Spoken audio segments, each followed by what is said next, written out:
அறிவோம் எல்லாம் பார்க்கறதே ரொம்ப சந்தோஷம்.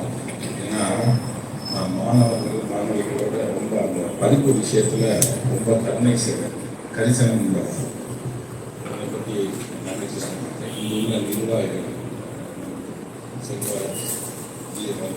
நிர்வாகிகளுக்கு ஆழ்ந்த வணக்கம், மரியாதைக்குள்ள வணக்கத்தை தெரிவித்துள்ளேன். அந்த மாதிரி ஒரு அமைப்பை ஏற்படுத்தி ஒரு வித்தியாசம் இந்த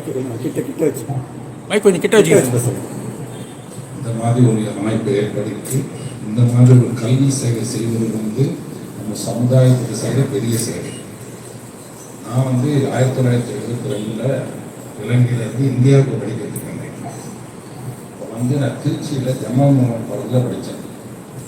அதுக்கு நேரம் என்னுடைய மைந்தூர் வீட்டில் இருந்து தான் நான் காலேஜுக்கு போவேன். அப்போ அங்கே அடிக்கடி ஒரு பொண்ணு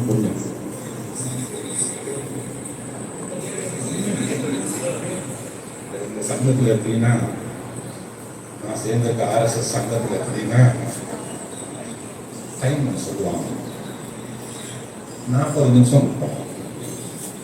40 நிமிஷம் கொடுத்துட்டு 35வது நிமிஷம் வந்தோன்னு என்ன செய்வாங்கன்னா விசில் அடிப்பாங்க. வெளியே வந்து விசில் அடிப்பாங்க. அப்போ நாங்கள் தெரிஞ்சுக்கணும், இன்னும் 5 நிமிஷம் தான் நம்மளுக்கு தெரியும். அந்த 5 நிமிஷம் இல்லாமல் இன்னொரு 5 நிமிஷம் நம்ம சேர்ந்த நேராக மைக்கை பிடிக்கிட்டு போகும். ஏன்னா அந்த டைம் கன்சூமிங் தான் நம்ம சொல்கிறோம். ஆனால் இந்தியாவில் படிக்க ஜமால் முகமது தான் போய் படித்தேன். அப்போ என்னுடைய மைந்தனர் வீட்டுக்கு அடிக்கடி அவர் ஒரு RSS, அந்த ஏரியாவுக்கு அவர் தான் பெரியவர். அடிக்கடி ஒரு பெரியவர் 2-3 பேர் பேசிக்கிட்டு இருப்பாங்க. அவங்க அப்போ தான் அதாவது பேசிக்கிட்டு இருக்கிறது ராமகோபாலன்ஜின்னு சொல்லி இந்து முன்னணி தலைவர் தமிழ்நாட்டில். அது உங்களுக்கு எல்லாருக்கும் தெரிஞ்சிருக்கலாம், எப்படின்னு தெரியல. அவர் பேசிக்கிட்டு இருப்பார். அப்போ நான் உடனே மைந்தனர்கிட்ட கேட்டேன், எனக்கு நான் இந்தியாவில் ஸ்ரீலங்காவில் செல்வ செழிப்போடு வாழ்ந்தவர். இது யார் இந்த பிச்சைக்காரங்களாம் வந்துட்டு போகிறாங்க? ஏன்னா அவன் அந்த மாதிரி ஒரு சிம்பிளாக இருப்பான். ஒரு டாக்டர் இந்த நானும் புதுசு நீங்கள் பேசிக்கிட்டு இருக்கீங்க, என்ன செய்றீங்க அப்படின்னு. அப்போதான் டக்குன்னு அவர் அந்த ஏரியாவில் பிரச்சார கொடுத்தல் கூப்பிட்டு உத்தமராஜ் அப்படின்னு பிரச்சார கொடுத்தல் இருந்தார். அவர் RSS ராஜேஸ்வரம் சேவை சங்கத்தின் பிரச்சாரர். அவர்கிட்ட சொன்னார், என் மச்சான் கூட்டிகிட்டு போங்க ஷாக் ஆகுது அப்படின்னு. ஷாக்கான காலையில் 6 மணிக்கு நடக்கும், 1 ஹவர் நடக்கும். அவரை நீ ஷாக்காக கூப்பிட்டு போனாங்க. அங்கே போய் அந்த யோகா பவநாயம் இதில் தான் சொல்லிக் கொடுப்பாங்க. அது சிலம்பாட்டம் இதில் சொல்லிக் கொடுப்பாங்க. கடைசியாக நம்ம உட்காந்து பேசுவோம் ஒரு 10 நிமிஷம். அந்த பேச்சில் அந்த நேரத்தில் அவர் சொன்னார், எனக்கு இந்தியா இப்போ புதுசு, இந்தியா 2ஆக இருக்கு, நம்ம ஒன்றாக்கணும்னு. இப்போ 1972 நான் சொல்கிறேன் உங்களுக்கு. அவங்க அந்த ஷாக்கால 30 பேர் தான் சங்கியா, அதாவது 30 பேர் தான். அவர் சொன்னார் இந்தியா 2ஆக இருக்கு அப்படின்னு. நான் கேட்டேன், எப்படி இந்தியா 2ஆக இருக்கு, ஒன்றா தானே இருக்கு அப்படின்னா. இல்லை, இந்தியா 2ஆக இருக்கு, சட்டங்கள் 2 அப்படின்னா. அப்போ இதுதான் காஷ்மீர்ல 370ங்கிற சட்டம் இருக்கு. அது நம்ம இந்தியாவிலிருந்து பிரிச்சு வச்சிருக்கு. அந்த சட்டத்தை நம்ம நீக்கணும், அப்பதான் இந்தியா ஒன்னாகும் அப்படின்னா. அது எப்ப? 1972. நான் அவர்கிட்ட சொன்னேன், இங்க 30 பேர் தான் உட்காந்துருக்கோம், இது எப்படி இந்த சட்டத்தை நம்ம இன்னும் 30 பேர் உட்காந்து என்ன செய்யலாம்? ஆனா அன்று இந்தியா முழுவதும் இந்த மாதிரி ஷாக்கா கிட்டத்தட்ட 52,000 ஷாக்கா நடக்கும். 52,000 ஷாக்காவிலையும் இந்த ஒரு விஷயத்தை பற்றி தான் பேசுவாங்க. கடைசியில் ஏற்பட்ட அந்த 72க்கு பிறகு நம்ம பேசிக்கொண்டு இருந்த விஷயத்தை இன்னைக்கு மோடிஜி அவர்கள் பிரதமராக வந்தாரோ, 6 வருஷத்துல இந்த சட்டத்தை நீக்கினாங்க. இது இந்துக்களுடைய ஒற்றுமை வந்த இதுதான் இந்த சட்ட நீக்கினாங்க. இது முஸ்லிம்களுக்கு எதிர்ப்பு இல்லை. நிறைய பேர் என்ன நினைக்கிறாங்கன்னா ஆர்எஸ்எஸ்னா முஸ்லிமுக்கு எதிர்ப்பு, கிறிஸ்டியனுக்கு எதிர்ப்பு அப்படின்னு. அப்படியெல்லாம் எங்க சங்கத்தில் அப்படி ஒரு இதுவும் இல்லை.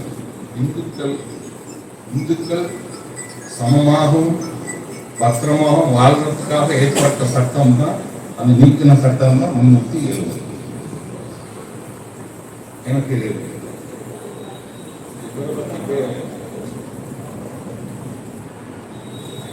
இதை பத்தி எப்படி தெரியும்னா, அங்கே சொன்ன மாதிரி 5 வருஷத்துக்கு ஒரு தரம் நம்ம சங்கத்துல வெளியூர் 45 நாடுகளுக்கு நாங்கள் இருக்கோம். இந்த 45 நாடுகள்ல இருந்து 5 வருஷத்துக்கு ஒரு தரம் நம்ம ஒரு இடத்துல கூடுவோம். இப்ப கிட்டத்துல கூட ஹைதராபாத்ல நம்ம கூட்டணும். 45 நாடுகளில் உள்ள சங்க நிர்வாகிகள் ஒரு இடத்துல கூடி 7 நாள் நம்ம கேம்ப் நடத்துவோம். குடும்ப கேம்ப், சங்கம். அப்ப அதுல நம்ம ஒவ்வொரு நாடுகளை பத்தி கேட்போம். நீங்க எப்படி உங்க நாட்டுல சங்க வேலைகள் செய்றீங்க அப்படிங்கிறது தெரிஞ்சு கொள்வோம். இந்த நாட்டுல எப்படி செய்யறோம், எங்க நாட்டுக்கு என்ன தேவை அப்படின்னு அந்த இடத்துல பேசப்படும். அப்படி பேசின 2005 குஜராத்ல நடந்துச்சு. அப்ப கடைசி நாள் மோடிஜி அவர்கள் இப்ப சீஃப் மினிஸ்டர் இருந்தார். அவரது சங்க தலைவர்கள், அந்த நாட்டு தலைவர்களை கூப்பிட்டு பேசுவார். எப்படி எப்படி உங்க நாட்டுகள்ல சங்கம் நடக்குது. அந்த நேரத்தில் அவர் கேட்டாரு, நீங்க ஸ்ரீலங்கா தானே, உங்களுக்கு எப்படி ஆர்எஸ்எஸ் தெரியும்? சொன்னேன், என்னுடைய மச்சான் இருக்காரு வாங்கினார். அப்பதான் சொன்னாரு, என்ன நீங்க பொதுவாக இந்த சங்கத்தில் இன்னொரு நல்ல விஷயம் என்னன்னா, ஜாதி கேட்க மாட்டாங்க. எங்களுக்கு ஜாதி மதம் எல்லாமே இந்து தான், எல்லாம் இந்து சகோதரர்கள் தான். வர்க்கம் தான் நாடு, ஜாதி அப்படிங்கிறத எங்க சங்கத்தோடைய குறிப்பு கேட்டோம்னு நான் சொன்னேன். ரெட்டியார், இப்போ உங்களுக்கு ஓபிஆர் ரெட்டியார் பற்றி தெரியுமா அப்படின்னா அரசாங்கம் எனக்கு தெரியாது. முதல்ல அவரை போய் படிக்கணும். அவரை பத்தி தெரிஞ்சால்தான் நீங்க உங்க சங்கத்துல சேவையை பத்தி செய்யலாம், தெரியலாம் சொல்லி முதல் எனக்கு அறிவுரை விட்டுனதா. உங்க எத்தனை பேர் உங்களுக்கு எல்லாருக்கும் ராஷ்டிரிய சேவை சேவை தெரியுமா? எத்தனை பேருக்கு தெரியும்? உங்களுக்கு தெரியுமாமா? எப்படி தெரியுமாமா? என்னமா? இல்ல மற்றபடி உங்களுக்கு அது இயங்குது, அதை பற்றி உங்களுக்கு தெரியுமா? தெரியாது. சங்கம் 100 வருஷமா நாங்க இருக்கோம். 1925 ஆரம்பிச்ச சங்கம் 17 பேரோட ஆரம்பிச்சோம். இன்னைக்கு 210 21 கோடி பேர் இருக்கோம் உலகம் உள்ளா இந்துக்கள். இது சாம்ராஜ்யம். எல்லாம் சேவை தான் எங்களுக்கு முக்கியம். சேவை செய்த நேரம் நாங்கள் மதம் பார்க்கறது இல்லை, பிரிச்சு பார்க்கறது. தேவைப்பட்டவர்களுக்கு சேவை செய்யணும், அதுதான் எங்களுடைய சங்கம். எங்க சங்கத்தினுடைய இன்னைக்கு தலைவராக இருக்கிறாரு மோகன் பகத் ஜி அப்படிங்கிறவர் தான் தலைவராக இருக்கிறார். அவர் தான் ஆர்எஸ்எஸ் தலைவர். அவர் அடிக்கடி ஒரு கதை சொல்றாரு. இந்த சங்கத்தில் இந்த உலகத்திலேயே நீங்க ஒரு முஸ்லீமை இந்துவா மாத்திருக்கலாம், ஒரு கிறிஸ்டியனை இந்துவா மாத்திருக்கலாம். ஆனா ஒரு ஹிந்துவை இந்துவா மாத்துறது கஷ்டம். ஏன்னா ஒரு இந்து ஒரு விஷயம் செய்ய போனா இருக்கிறது கிறிஸ்டியனும் முஸ்லீமும் இல்லை, அங்க உள்ள இந்து தான் இருக்கும். இது உங்க வாழ்க்கை நடைமுறையிலும் நீங்க பாருங்க. சொல்லுவார், அடிக்கடி சொல்லுவாரு. அதை நான் அடிக்கடி சொல்றது. அவர் இன்னொன்று என்ன சொல்லுவாருன்னா, ஒரு பிளேன்ல 100 பேர் போயிட்டு இருப்பாங்க. உடனே இந்த பைலட் சொல்றாரு, 3 பேர் குதிச்சாதான் இந்த பிளேன் ஒழுங்கா போய் சேரும், இது பாரம், ரொம்ப பாரம் அப்படிம்பாங்க.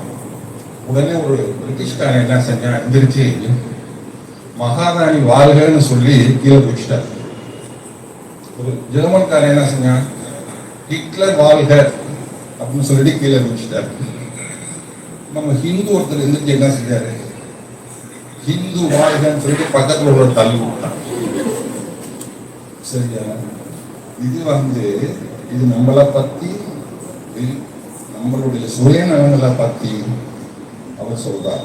இந்துக்கள் எப்படி சுயநலமானவர்கள்னு மற்றவங்களை நம்மளை யோசிக்கிறாங்கிறது ஒரு கதை. இந்த 1925 சங்கம் ஆரம்பிச்சாங்க. வெறும் 17 பேரோட தான் ஆரம்பிச்சாங்க. ஆரம்பிச்ச நேரம் அவர் சொன்னார், இன்னும் 100 வருஷத்துக்குள் நம் இந்துக்கள் ஆழ்வார்கள் அப்படின்னு சொன்னார். நம்ம செஞ்ச சேவையினால 92 வருஷத்துல நம்ம வந்துட்டோம். ஆனா என்ன ஒரு பெரிய எனக்கு ஒரு கவலைன்னா, இங்கோனும் யாருக்குமே தெரியல. ராஷ்டிரிய சிவம் சேவா சங்கங்கிறது யாருமே தெரியல. எங்களுக்கு கீழே 400 அமைப்புகள் இருக்குமா. இன்னைக்கு விநாயகர் சதுர்த்தி இங்க செய்யறாங்க, அது உங்களுக்கு தெரியுமா? விஸ்வ இந்து பரிஷத், அது நமது ராஷ்டிரிய சேவா சங்கத்தின் ஒரு அங்கம். 1974 ஒரு சிலையோடு போய் தான் கிடைச்சாங்க. இன்னைக்கு சென்னையில 7,000 சிலைகள் கரைக்கப்படுது. ஆனா யாரும் உரிமை கொண்டாடல. அந்த ஒரு விஷயத்துல இந்துக்கள் ஒண்ணு ஆகலாம். நீங்க பாருங்க, இலங்கையில நாங்க 3 வருஷமா அதை நான் அறிமுகப்படுத்திட்டோம். இந்த வருஷம் 20 சிலைகளை கொண்டு போறோம். ஏன்னா வேற ஒன்றும் இல்லை, இந்த நிகழ்வு நம்ம இந்து மக்களை ஒன்று சேரும். நாங்க முதல் நேரம் விநாயகர் சிலை இலங்கையில 10 சிலைகளை கொண்டு கிடைச்ச நேரம் ஒரு 5,000 பேர் தான் இருந்தாங்க. 2வது தரம் 12,000 பேர்.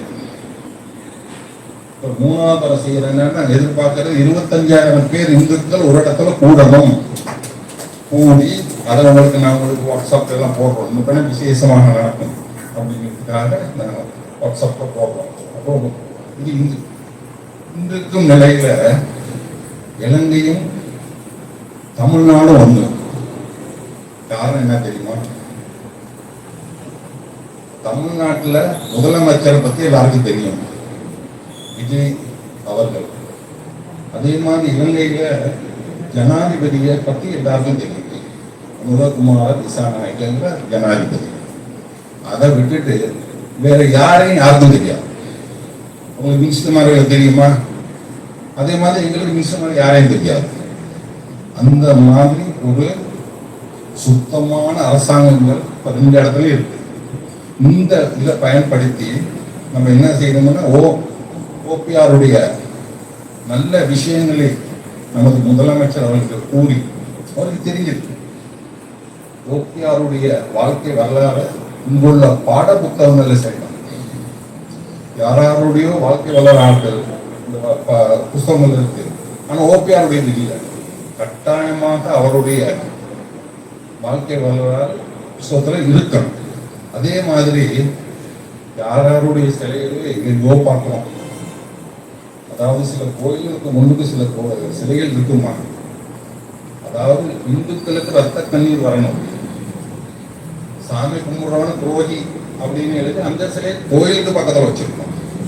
சரியா? ஏன் கொஞ்சம் தள்ளி அங்க வைக்கலாமே. இந்த மாதிரி நிகழ்வுகள், இந்த சிலைகள் வைத்திருக்கிற இடத்துல நமது பெரிய உத்தமர் ஓபிஆருடைய செய்த காரியங்கள்னால அவரை பத்தி அறிந்து அவருக்கு ஒரு சிலை வைக்கணும். கட்டாயமாக தமிழ்நாடு அரசாங்கம் இதை கருத்துல கொண்டு ஓபிஆருக்கு ஒரு சிலை வைக்கணும். ஓபிஆர் வளாகம்னு வச்சிருக்காங்க, ஆனா அதுல ஒரு சிலை வைக்கலாம் தானே. இந்த ஓபிஆர் வளாகத்தில் ஓபிஆர்னா யாருன்னு யாருக்கும் தெரியாது, ஏன் இதை வச்சிருக்காங்கன்னு தெரியாது. அப்போ ஒரு சிலை வச்சா அதை பத்தி தெரியும். இந்த கூலி இது தமிழ்நாடுடைய அரசாங்கத்துடைய கவனத்துக்கு நம்ம எல்லாம் கொண்டு போவோம். ரெட்டியார் சங்கம் எல்லாருமே இதை கொண்டு தமிழக அரசாங்கத்துக்கு இது இதை அறிவித்து நாங்கள் இலங்கையில 75 பிள்ளைகளை படிக்க வைக்கணும். இந்தியாவில் இலங்கையில யூனிவர்சிட்டி கிடைக்காதவங்க, ஏன்னா அந்த யூனிவர்சிட்டிக்கு ஹை மார்க்ஸ் வேணும். கொஞ்சம் மார்க்ஸ் குறைஞ்சாலும் அவங்களுக்கு இடம் கிடைக்காது. தோட்ட தொழிலாளர்களுடைய பிள்ளைகள் 75 பேரை புத்தனாம்பட்டி காலேஜில் நாங்கள் கிராஜுவேட் போஸ்ட்க்கு அனுப்பியிருக்கிறோம். அனுப்பி இப்போ படிக்கிறாங்க 25 பேர். அவங்க எல்லாமே நம்ம விகாஷ் RSS ஒரு அமைப்பு இருக்கு கல்விக்காக. அந்த கல்வி அமைப்பு நம்மளை படிக்க வைக்கிறது. அதில் இன்னொரு விசேஷம் என்னன்னா, அந்த பிள்ளைகள் எல்லாரும் கல்வியில் பின்தங்கி இருக்காங்க அப்படிங்கிறது நிறைய பேர் நினைச்சிட்டு இருக்காங்க. ஆனால் இங்கே நான் அவங்கள்ட்ட ப்ரொஃபஸர் மாட்டெல்லாம் கேட்ட பிள்ளைகள்லாம் தெரிஞ்சு அவங்க இங்கே உள்ள பிள்ளைகளை விட கொஞ்சம் சக்ஸஸாக அவங்க படிக்கிறாங்க அப்படிங்கிறது எனக்கு பெரிய மகிழ்ச்சி. நான் நினைச்சேன் எப்படி அவங்க போயிட்டு தமிழில் படிச்சுட்டு திடீர்னு இங்கிலீஷுக்கு போகிறாங்க, மாற்ற கஷ்டமாக படுவாங்களே அப்படின்னு. அவங்களுக்கு அப்போ தான் அந்த பிரின்சிபல் சொன்னார், இலங்கையில் 12th ஸ்டாண்டர்ட் நல்ல தரமாக இருக்குது. அதனால அவங்களுக்கு இங்கே அடாப்ட் பண்ணக்கூடிய நல்ல சூழ்நிலைகள் இருக்கு. அது அவங்களுக்கு நல்ல எக்ஸல் ஆகுது. அவங்களோட ஸ்டடீஸ்லாம் நல்லா. அதில் 6 பிள்ளைங்க இந்த முறை பிள்ளைகள்ல ஆர்டிஃபிஷியல் இன்டெலிஜென்ஸ் இருக்கிறாங்க. 4 பேர் இங்கிலீஷ் லிட்ரேச்சர் இருக்கிறாங்க.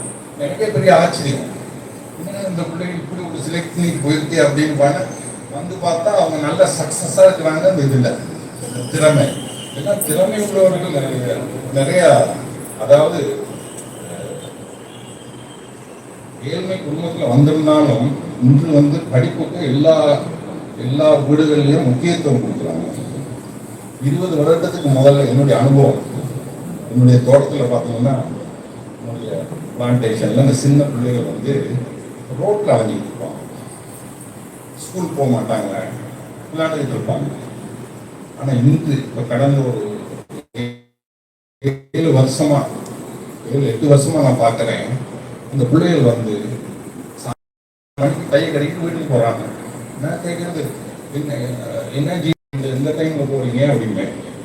டியூஷன் ஐயா, காலையில் எங்களுக்கு டியூஷன் அப்படின்னு. அந்த அம்மா அப்பா இன்று இந்த பிள்ளைகளுடைய கல்வி தான் முக்கியம் அப்படிங்கிற ஒரு குறிக்கோளோடு இருக்கிறாங்க. நிறைய பேர் எங்கள் சைடில் பார்த்தீங்கன்னா எல்லாருமே இந்த மாதிரி அங்கேயும் டாஸ்மாக் இருக்கு, அங்கே போய் குடிச்சு வருவாங்க. சரிங்களா? இப்போ அந்த டாஸ்மாக்லாம் கொஞ்சம் தொடங்கி இந்த தகப்பன்மார்கள் அந்த பிள்ளைகளுக்கு சார்பாக பிள்ளைகளுக்காக தங்கள் குடிவழக்கத்தை விட்டுட்டு டியூஷன், எப்போ பார்த்தாலும் அந்த பிள்ளைகள் டியூஷனுக்கு தான் போயிட்டு இருக்காங்க. நல்லா படிச்சு நல்ல எக்ஸல் ஆகுறாங்க. நான் இருக்கிற பக்கத்து தோட்டத்தில் பெரிய ஸ்கூல் இருக்கு, 1200 பேர் படிக்கிறாங்க. அந்த ஸ்கூலில் பார்த்தீங்கன்னா முந்தியெல்லாம் யூனிவர்சிட்டிக்கு 1-2 பேர் போவாங்க செலக்ட் ஆகி. இன்னைக்கு போன முறை இல்லைங்க, அந்த பரீட்சைக்கு ஏஎல் பரீட்சைக்கு பிறகு 140 பேர் செலக்ட் ஆகிருக்காங்க அந்த ஸ்கூல்ல. அது ஒரு ஸ்கூல், அது மாதிரி பல ஸ்கூல்கள்ல செலக்ட் ஆகிருக்காங்க. அந்த 140 பேர்ல 22 பேர் டாக்டருக்கு படிக்கிறோம். இன்றைக்கு நமது இந்திய வம்சாவளி மக்கள் இலங்கையில் வாழ்கிற மலையகம் மாறிவிட்டது. இன்று ஒவ்வொரு வீட்டுக்கும் ஒவ்வொரு பட்டதாரி வேணும்னு இலங்கையில் ஒரு குறிக்கோளோட ஒரு சங்கம் வேலை செய்யுது. மலையக மக்கள் அபிவிருத்தி சங்கம்னு சொல்லி வேலை செய்யுது. மலையக கல்வி அபிவிருத்தி சங்கம். அது இயக்குநர்கள் யாருன்னு நீங்க கேள்விப்பட்டா ரொம்ப சந்தோஷப்படுது. நமது மகேஷ் வித்யா, ஸ்ரீனிவாச வித்யா கடந்த 20 வருடங்களாக அவங்க கல்விக்காக தங்கள் சேர்த்த சொத்துல 20% செலவு செஞ்சு இன்னைக்கு 20வது வருடத்தை கொண்டாடினாங்க. மலையக கல்வி அபிவிருத்தி மன்றம், அங்கேயும் நம்ம பெருமைப்படணும். இந்தியா மக்கள் அங்கேயும் போய் கல்விக்கு செய்யறாங்க. இங்க சேவராயத்தில் இந்த மாதிரி அங்கேயும் போய் கல்விக்கு நிறைய சேவை செய்யறாங்கன்னு சொல்லி உங்களுக்கு ஒரே ஒரு சின்ன வேண்டுகோள் என்னன்னா, நீங்க தயவு செய்து ராஷ்டிரிய ஸ்வரம் சேகத்தை பத்தி கொஞ்சம் படிங்க. அது என்ன செய்யணுங்கிறது படிங்க. அப்பதான் உங்களுக்கு நாட்டுப்பற்று வரும். வீட்டுப்பற்று மாத்திரம்தான் போகலாம், நாட்டுப்பற்று வேணும். சரிங்களா? நாங்கெல்லாம் அந்த கோயிலில் போய் பேசுறதுக்கு அழைப்பாங்க எங்களெல்லாம். நான் கோயிலில் போய் பேச எனக்கு தெரியாது. ஆனால் சரின்னு சொல்லிட்டு ஒரு கோயிலுக்கு என்னை அழைச்சிருந்தாங்க. சரி, இந்த கோயிலில் போய் பேசி பார்ப்போமே அப்படின்னு சொல்லி போனோன்னா அங்கே போயிட்டு பேச நேரம் சொல்கிறேன். நீங்களாம் இந்துக்கள் எல்லாம் சிறந்த பக்தர்கள், நோ டவுட். இங்கே பாருங்க, இந்தியாவிலையும் கோயில்கள் நிரம்பி வழியும். ஏன்னா இந்த கோயிலில் நீங்கள் பார்த்தாலும் நிரம்பி வழியுது. சரிங்களா? சிறந்த பக்தர்கள் இந்துக்கள் சொல்லிட்டு அடுத்த வாரம் சொன்னேன், நீங்கள்லாம் சுயநலவாதிகள். பக்தர்கள் யாரு? சுயநலவாதிகள். உண்மையா பொய்யா அப்படின்னு அவர்கிட்ட கேட்டேன். நீங்க யாராவது இங்க வந்து நம்ம இன்னொரு இந்து சகோதரர் துன்பமா இருக்கிறாரு, அவருக்கு நீங்க ஒரு இது பண்ணணும், அவருக்காக யாராவது வேண்டிக்கிறீங்களா அப்படின்னு. அவங்கெல்லாம் உண்மையை ஒத்துக்கிட்டாங்க. அப்படி யாரும் வேண்டல, இனிமையாவது வேண்டிக்கணும் அப்படின்னு சொல்லி அடுத்த முறை ஒரு லிஸ்ட் ஒன்று வந்துச்சு. அந்த லிஸ்ட்ல என் பேர் இல்லை பேசுறது. இப்போ நான் கேட்டேன், ஏன் இந்த முறை என் பேர் எடுத்துட்டீங்க ஜி அப்படின்னு. எங்க கமிட்டியெல்லாம் உங்களுக்கு எதிர்ப்பு இருந்தான். ஏன் எதிர்ப்பு அப்படின்னு, போன முறை எங்களை எல்லாம் சுயநலவாதிகள்னு சொல்லிட்டீங்க. நான் சொன்னதோட தாற்பயம் புரியாம நீங்க இட்ஸ் ஓகே, அதை பத்தி பிரச்சனை இல்லை, அது நான் பேசுறதுக்கு நான் வரமாட்டேன், ஆனா நீங்க கூப்பிட்டதுக்காக நான் பேசுறேங்கிறது. இந்த இதுதான் நமது இங்க உள்ள இந்து மக்கள் என்னன்னா, மற்ற நலிவடைந்த இந்துக்களுக்கு உதவி செய்யும், தங்களால் ஆன்ற முடிந்த இது செய்யணும். இப்போ மலையக கல்வி அபிவிருத்தி மன்றம் இலங்கையில் நம்ம ரெட்டியார்கள் இயக்கும் இதில் அவங்களுடைய குறிக்கோள் என்னன்னா, இந்த 10 வருடத்தில் ஒரு வீட்டுக்கு ஒரு பட்டதாரி இருக்குங்கிற குறிக்கோளோட வேலை செய்யறாங்க. அதே மாதிரி நம்ம ஒரு சங்கம், RSS சங்கத்தினுடைய குளோபல் இன்டர்நேஷனல் சேவா இன்டர்நேஷனல் ஒரு என்ஜிஓ இருக்கு. அவங்களுடைய குறிக்கோள் என்னன்னா, ஒவ்வொரு குடும்பத்தில் நம்ம ஒரு ஒரு பையனையோ பிள்ளையோ எடுத்து அவங்களுடைய கடைசி செலவு வரைக்கும் நம்ம செய்யணும் கல்விக்காக. இது ஒரு நல்ல விஷயம். இதை ரெகுலர் கம்யூனிட்டிக்கும் நீங்களும் செய்யலாம். ஒரு ஏழை குடும்பத்தினுடைய ஒரு பிள்ளைகளை எடுத்து அவங்களுக்கு நீங்கள் இருப்பாங்க. நாங்கள் ரொம்ப கஷ்டப்பட்ட காலங்களில் இலங்கையில் பொருளாதார கஷ்டம் வந்துச்சு. அப்போ இலங்கையில் உள்ள அரசியல்வாதிகள்லாம் சைனாவை பிடிச்சிக்கிட்டு இருந்தாங்க. சைனா தான் எங்களுக்கு பெரிய கடைசியில் சைனாட்ட போய் காசு கேட்டாங்க. இந்த பொருளாதாரத்தில் ரொம்ப விழுந்துட்டோம், கொடுங்க. சைனாக்காரர் என்ன சொன்னார், எனக்கு அதில் இலங்கையில் காவாசி எழுதி கொடு அப்படின்னா அது முடியாம கடைசியில் எல்லாருமே வந்து நம்ம இந்திய பாரத பிரதமர் மோடிக்கு தான் கேட்டாங்க, எங்களுக்கு காசு வேணும் அப்படின்னு. அவர் அடுத்த கேள்வி கேட்டார், எவ்வளோ வேணும் அப்படின்னா, $4 பில்லியன் உடனே கூப்பிட்டு இவங்களாமாட்ட சொல்லி அதை கொடுத்துரு அப்படின்னா. அப்போ எங்களை நாட்டை காப்பாற்றினது இந்தியா. இந்த சகோதரத்துவத்தை அதை இன்னைக்கு உள்ள இளைஞர்கள் வேற, முதல்ல இருந்து இளைஞர்களுடைய சுபாவம் வேற. இன்னைக்கு தமிழ்நாட்டில் உள்ள இளைஞர்களும் யுவதிகளுடைய இன்று சுபாவம் வேற. இங்கே ஒரு சின்ன ஒரு ரிக்வஸ்ட் என்னன்னா, உங்களுக்கு உண்மையாக நடந்த கதை ஒன்று சொல்லணும். இது அரசியல் கதை ஒன்று, ஆனால் இதுவும் இது இல்லை. என்னுடைய நண்பர் ஒருத்தருடைய அவங்க அக்கா வந்து இங்கே சென்னையில் இருக்காங்க. அவங்க வந்து போன முறை அந்த அம்மாட்ட கேட்டேன், போன முறை யாருக்குமா நீங்கள் இது வாக்கு செலுத்துனீங்கன்னு கேட்டேன். அந்த அம்மா சொல்லிட்டு, போன முறை நான் நம்ம விஜய் சாருக்கு தான் வாக்கு செலுத்தணும் அப்படின்னு அந்த அம்மா சொன்னாங்க. சொல்லிட்டு அவங்க என்னன்னு சொன்னாங்க, பேர் சொல்ல விரும்பாத ஒரு கட்சி வந்து 10,000 கொடுத்தாங்க ஓட்டு போட சொல்லி. சரியா? அந்த அம்மா என்ன செஞ்சு இன்னொரு கட்சியில போய் சொல்லிச்சான், எனக்கு அந்த கட்சிக்காரவங்க 10,000 கொடுத்துருக்காங்க, நான் உங்க கட்சிக்கு தான் ஓட்டு போடுவேன்னு அவங்க வந்து 3 ஓட்டுக்கு 30,000 கொடுத்தாங்க. எல்லாத்தையும் வாங்கிட்டு நான் வந்து விஜய் சாருக்கு தான் போட்டேன். இது உண்மையா நடந்த கதை. இந்த முறை மக்கள் வீழ்ப்படைந்திருக்கிறார்கள். இனிமே தமிழ்நாடு மக்கள் ஏமாற மாட்டாங்க. அதே மாதிரி தான் இங்க இலங்கை மக்கள் 50 வருடம் நடந்த இதே உண்மைக்கு கீழே தான் இருந்தாங்க. இன்று இந்த தமிழக ஆட்சி மாதிரியே தான் இங்கே நடக்குது. எல்லாம் நேர்மையாக நடக்குது. லஞ்சம் ஊழல் அற்ற ஆட்சி அங்க நமக்கு இப்போ ஜனாதிபதி கொண்டு வந்திருக்கிறாரு. அவருக்கு வேணுங்கிற அவருக்கு என்ன உதவி வேணுமானும் கொடுப்பதற்கு நமது இந்திய அரசாங்கம் தான் வேணுங்கிற நேரத்தில் தயாராக இருக்கு. ஏன்னா வேற ஒன்றும் இல்லை, நேர்மை. இந்த நேர்மையை அவர் பாராட்டுறாரு நமது இந்திய அரசாங்க வாத பிரதமர் மோடிக்கு அவர்கள்.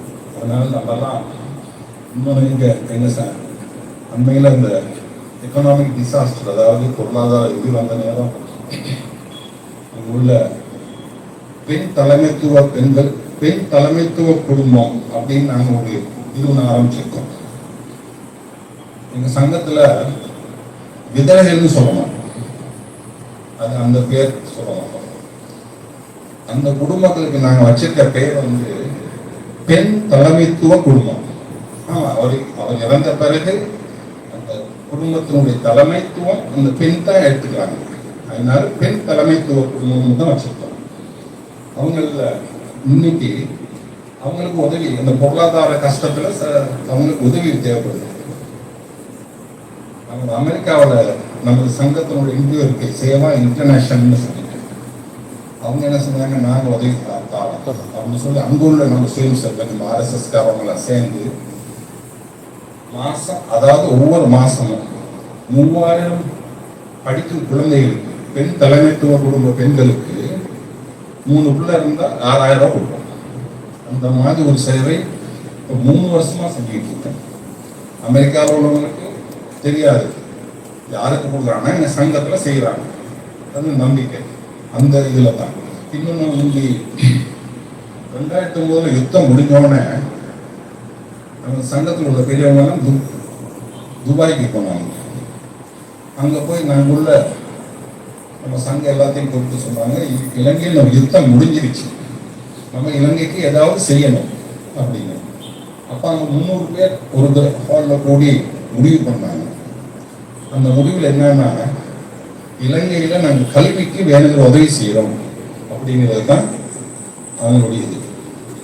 அந்த 300 பேரும் உதவி செய்யணும். அந்த அவங்க உடனே என்ன செஞ்சாங்க, துறையூர்ல ஒரு ஹாஸ்டல் ஒன்று கட்டி கொடுத்தாங்க.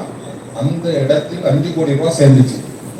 அந்த 5 கோடி ரூபாய்க்கு 2009 துறையூர்ல ஒரு ஹாஸ்டல் கட்டி கொடுத்தாங்க. இன்று நம்ம பிள்ளைகள் அந்த ஹாஸ்டல்ல இருந்து போறாங்க. இன்னொரு இதுல ஒரு வித்தியாசமான விஷயம் என்னன்னா, வந்திருந்த 300 பேர்ல 10 பேர் தான் தமிழன், எல்லாம் மலையாளத்தாங்க. என்னன்னா, அவங்களுக்கு ஸ்ரீலங்கா தெரியாது. ஸ்ரீலங்காவில் நமது இந்துக்கள் துயரம் பண்றாங்க. துயரம்னா அவங்க படிப்புக்கு நம்ம உதவி செய்யணும் அப்படின்னு அவங்க 1 மாச சம்பளத்தை அங்க கொடுத்தாங்க. துபாயிலாம் உங்களுக்கு தெரியும் எப்படின்னா, காலையில நீங்க சாப்பிட்டு பல சாப்பாடையும் எடுத்துட்டு போயிருவீங்க. அந்த சூட்டுக்கிற சாப்பாடு வீணா போயிடும், சாப்பிடல.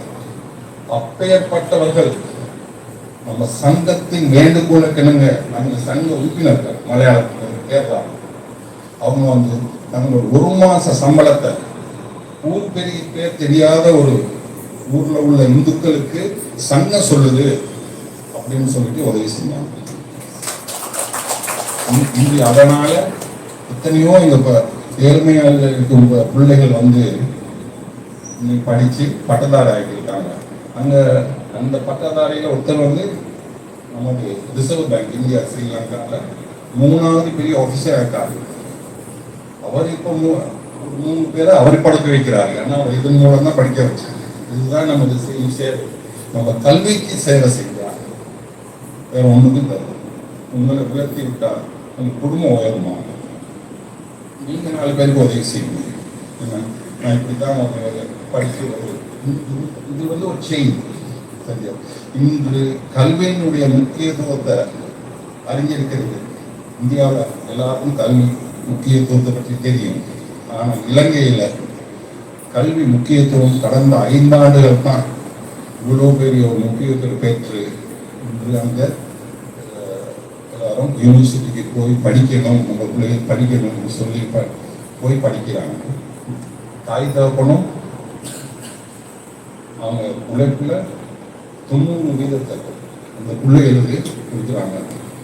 இப்போது என்னன்னா அந்த மலைய பகுதியில் பார்த்தீங்கன்னா டியூஷன், எந்த நாளும் டியூஷன் பிள்ளைகள் டியூஷனுக்கு போகிறாங்க. சரி, அது ஒரு நல்ல விஷயம் தான். ஆனால் இதை சில பேர் பயன்படுத்தி வருவாங்க. அது எல்லா நாட்டிலையும் இல்லைன்னு சொல்லலாது.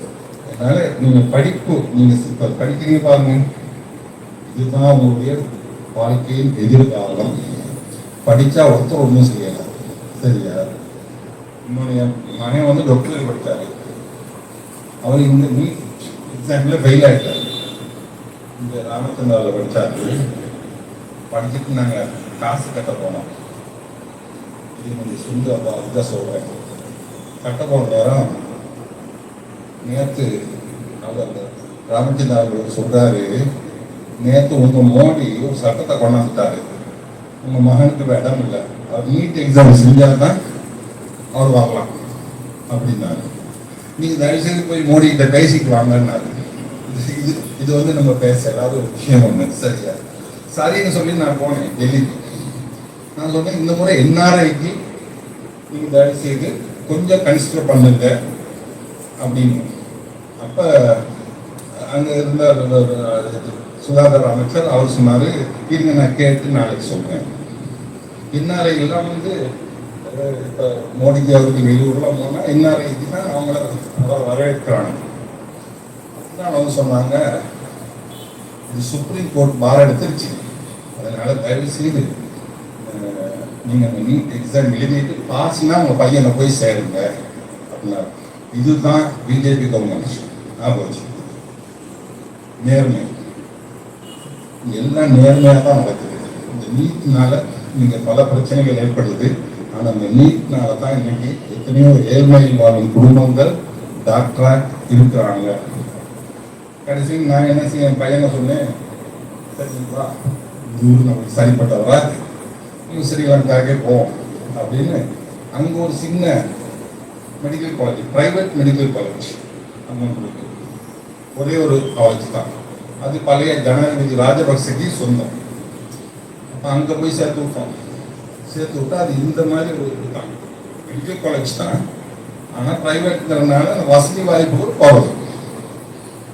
அப்போ என் பையன் சொன்னா, நான் ராமச்சந்திராவில் பார்த்ததுக்கு இங்கே பார்த்ததுக்கு எனக்கு படிப்பு வரமாட்டேங்குது அப்படின்னு. ஏன்?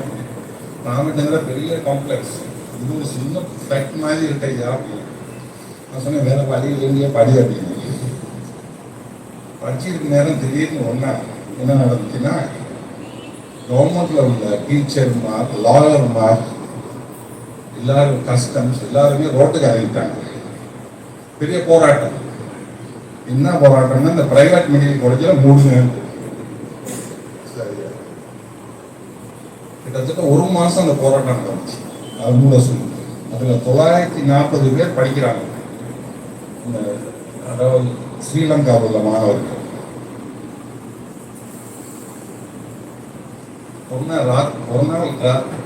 ஒரு நாள் காலையில் பேப்பர் பார்க்கணும், பிரைவேட் மெடிக்கல் காலேஜ் மூடப்பட்டு விட்டதுன்னு இருந்துச்சு.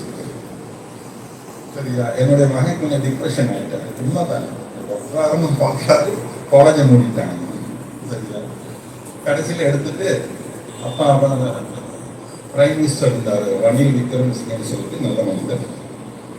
அவர் அந்த யூனியன் எல்லாத்தையும் கூப்பிட்டு, இந்த படிக்கிற 940 பேரும் நம்ம இலங்கை மாணவர்கள், நம்ம அவங்களுக்கு நம்ம அநியாயம் செய்யக்கூடாது அப்படின்னு சொல்லி இந்த முறை மாத்திரம் அவர்கள் எல்லாத்தையும் கவர்மெண்ட்ல சேர்த்துக்கணும், இனிமே அது வேணாம் அப்படின்னு சொல்லி எங்கள் மகனுடைய சேர்த்து கவர்மெண்ட் டாக்டர் ஆகிட்டார்.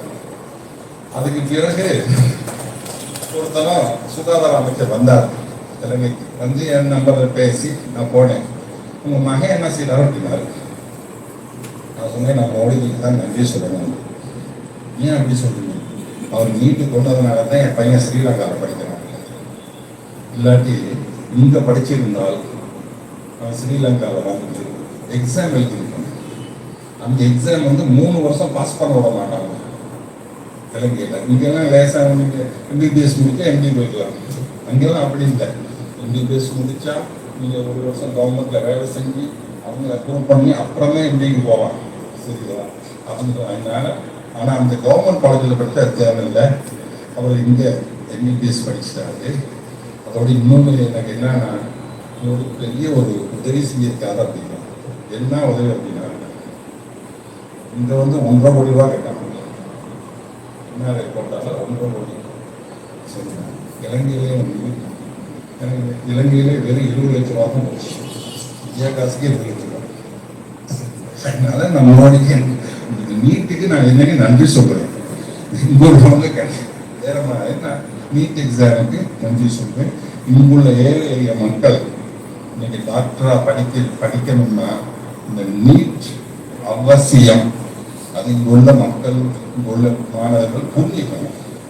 இங்குள்ள பெற்றோர்கள் அவங்களுக்கெல்லாம் தெரியும். சரியா?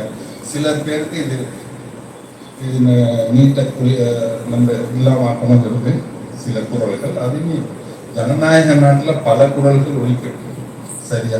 ஆனால் கடைசியில் பாருங்க, எது சரியோ அதுதான் சரி வரும். எந்த குரல் நியாயமானதோ அந்த குரல் தான் எடுபடும். அது ஜனநாயக நாட்டினுடைய ஒரு பிளெஸிங்ஸ்னு சொல்லுவாங்க. அதோட இன்னைக்கு அவங்களெல்லாம் பார்த்தலாம் ரொம்ப சந்தோஷம். முதலாக நான் வந்து சங்கத்தை விட சங்கத்தின் கூட்டத்தை விட கூட்டம்னு சொல்லி ரெட்டியார்களை தான் நான் கலந்துக்கிறேன். ரெட்டியார்மார்களை எல்லாரும் தம்புன்னு கூப்பிடுவாங்க. அப்படித்தானே? அது எனக்கு எப்படி தெரியுமா, தம்புன்னு கூப்பிடுவாங்கன்னா, அந்த சுனாமி நடந்த காலத்தில் இங்கேருந்து மாத்தா அமிர்தானந்த மாயின்னு ஒரு அம்மா, அந்த அம்மா கேரளாவில் பெரிய ஒரு சக்தி படைச்ச ஒரு அம்மா. அந்த அம்மா இலங்கைக்கு வந்தாங்க. அப்போ என்ன சொன்னாங்கன்னா, இலங்கையில் RSS இருக்குன்னு நான் போகிறேன் அப்படின்னா, நான் தான் தலைமையத்தை அந்த அம்மாவை கூட்டிகிட்டு போனேன். கூட்டிகிட்டு போன நேரம் அந்த அம்மா கேட்டாங்க, நீ இந்தியா தானே? நான் சொன்னேன், இந்தியா வம்சாவளி அம்மா. அப்போ அம்மா சொன்னாங்க, ரைட், நீ என்ன ஜாதி? RSSல கேட்கக்கூடாது அப்படின்னு. இப்போ நீங்கள் கேட்குறீங்கன்னு சொல்கிறேன் அப்படின்னு. அப்பா எங்கள் அப்பா ரெடியாரு, நாங்கள் ரெடியாரு. அப்போ நீ தம்புவா அப்படின்னு. அப்பதான் என்ன நீங்க சொல்றீங்க, தம்புவான்னு என்ன கேட்குறீங்க அப்படின்னா, ரெட்டியார்ல தம்புன்னு தான் கூப்பிடுவாங்க. அது என்ன அப்படின்னு, தம்புனா தம்பி அப்படின்னு. இப்போ பாருங்க, ரெட்டியார் எவ்வளவு பாசமானவர்கள். மற்ற ஜாதிக்காரர்கள் ரெட்டியார்களை தம்புன்னு தான் கூப்பிடுறாங்க. ஒரு துருவில் பக்கம் போனீங்கன்னா அந்த ரெட்டி அந்த தம்புன்னு தான் சொல்லுவாங்க.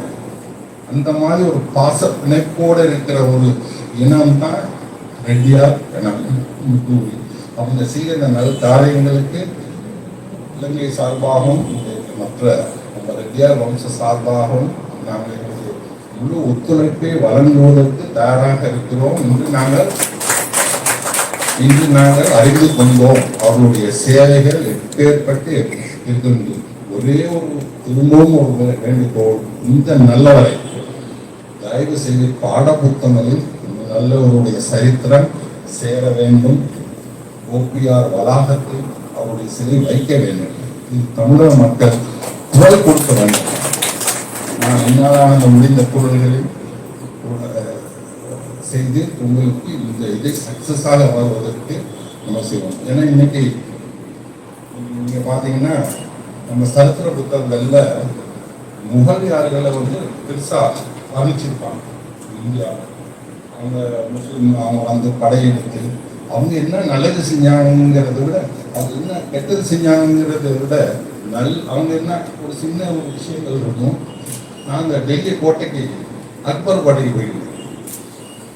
நாங்கள் படிக்கிற காலத்தில் 1974 இதுதான் அக்பர் கோட்டை அப்படின்னா சரி அப்படின்னு. அப்போ உள்ளுக்கு அந்த கைட் எங்களை கூப்பிட்டு போய் சொல்றாரு, இதுதான் அக்பருடைய அந்த புறம். பரவாயில்லையே, இங்க வந்து இந்து வைஃப் இருப்பாங்க, இங்க வந்து முஸ்லீம் வைஃப் இருப்பாங்க, இங்க வந்து கிறிஸ்டின் வைஃப் இருப்பாங்கன்னு இங்க சொல்லி காமிக்கிறாங்க. இதை நாங்க படிக்கணுமா பாட புத்தகத்துல? பேர்பட்டவர்களை பற்றி குளோரிஃபை பண்ணுறது. புருஷோத்தமன், சுவாதி மகாராஜ், இவங்களை விட நம்முடைய இந்து சாம்ராஜ்யங்கள், சுவாதி மகாராஜை பற்றி நம்ம ஏன் படிக்கணும்னா, தமிழ்நாட்டில் கூட சேர சோழ பாண்டியர்கள் வந்து தமிழ் ராஜ்யம் அப்படின்னு தான் அவங்க போராட்டாங்க. உலகத்திலேயே இந்து சாம்ராஜ்யம் ஒன்று அமைப்போம் அப்படின்னு போராடினது சுவாதி மகாராஜ் பொண்ணுதான்.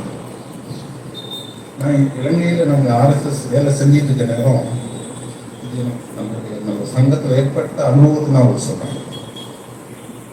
நாங்கள் வடக்கு கிழக்கு போய் வேலை செய்யல. அந்த நேரத்தில் போர், அந்த சைட் பிரபாகரன் போர் போட்டுருந்தாரு வடக்கு இருந்தார். அப்போ அவர்கிட்ட போய் கேட்டோம், நாங்கள் இந்து சேவை சங்கம் இந்துக்களை ஒருமைப்படுத்துவோம், ஏன்னா நம்ம மக்களை இங்கே எல்லாரும் மதம் மாற்றுவாங்க, அதை நாங்கள் கொஞ்சம் அவங்களுக்கு சொல்லி விளங்கப்படுத்தணும்னு அவர் சொன்ன ஒரே வார்த்தை, நீங்கள் ஹிந்துன்னு வந்தீங்கன்னா தமிழ்ங்கிற வெறி குறைஞ்சி போயிடும், அதனால நீங்கள் வேலை செஞ்சு சுட்டுக்குவோம் அப்படின்னா. 2009 பிறகு தான் நாங்கள் அந்த பகுதியில் வேலை செஞ்சு நாங்கள் 7 பேர்த்தோட எங்கள் சங்கத்தை ஆரம்பித்தோம் 2004 இலங்கையில். இன்னைக்கு நம்ம சேவர்கள் செய்திக்காக்க எல்லாம் சேர்ந்தா 36,000 பேர் இருக்கிறோம். இலங்கையில் 17 டிஸ்ட்ரிக்ட்ல இருக்கோம் இந்துக்கள், விழிப்படைத்து கொண்டு இருக்கிறோம் இன்னைக்கு இலங்கையில். கூறி எனக்கு இந்த சந்தர்ப்பத்தை வழங்கிய தலைவர் அவர்களுக்கும் நிர்வாகிகளுக்கும் எனது தாழ்ந்த அன்பான வணக்கத்தை தெரிவித்துக் கொண்டு, நாம் எல்லோரும் இந்த சமுதாய பணியில் நமது சிறு நேரத்தையாவது கொடுத்து நம்ம சமுதாய பணியை செய்யணும் அப்படின்னு வேண்டுகோள் எடுத்து, தயவு செய்து நீங்க வந்து RSS ஒரு புஸ்தகம் இருக்கு, இவ்வளவு பேர் இருக்கிறீங்கன்னா நான் பணம் கொடுத்துருப்பேன், அந்த புஸ்தகத்தை வாசிப்பேன். ஏன்னா வெறும் 17 பேர்த்தோடு ஆரம்பிச்ச ஒரு ஆர்கனைசேஷன் இன்னைக்கு 100 வருஷம் உலகம் முழுவதும் பரவி இருக்கு. அது ஒரு பெரிய ஒரு சரித்திரம். அந்த தலைமை சண்டைகள் மற்ற இதுகள் மாதிரி சங்கங்கள் மாதிரி இந்த தலைமை சண்டை இதே இல்லை, சண்டையே இருக்காது. எங்களுக்கு எல்லாருக்குமே குருதேவா இந்த காவி கொடி தான் எங்களுடைய குருதேவா. எங்கள் குருதி நீங்க எல்லாம் தயவு செய்து ராஷ்டிரிய சுயம் சேவை சங்கத்தின் புஸ்தகத்தை, சின்ன புஸ்தகம் எடுத்து வாசிக்கணும். அதில் எப்படி தியாகங்கள் பண்ணியிருக்காங்க நமது சுயம் சேவர்களுக்கு. எங்கேயாவது ஒரு அனர்த்தங்கள் நடந்தா தமிழ்நாட்டில் இந்தியா எங்கேயும் பாருங்க, காக்கி சட்டையை போட்டுக்கிட்டு முதல்ல நிற்கிறா சுயம் சேவர்கள் தான். தமிழ்நாட்டில் நிறைய இடங்கள்ல நீங்க பார்த்தீங்கன்னா அவங்க தான். அதனால அந்த ஆர்கனைசேஷனை பற்றி ரெட்டியார் அவர்கள் இவ்வளவு தெரிஞ்சுக்கிட்ட மாதிரி ராஷ்டிரிய சுயம் சேவா சங்கத்தை பற்றி கட்டாயமாக தெரிந்து கொள்ள வேண்டும். சேவையில் 2வது தெரிந்து கொள்ளுங்கள், அவர் என்ன சேவை செய்கிறார்கள். இந்த நிகழ்வுக்கு எனக்கு வாய்ப்பு கொடுத்த தலைவர் அவர்களுக்கு நன்றி கூறி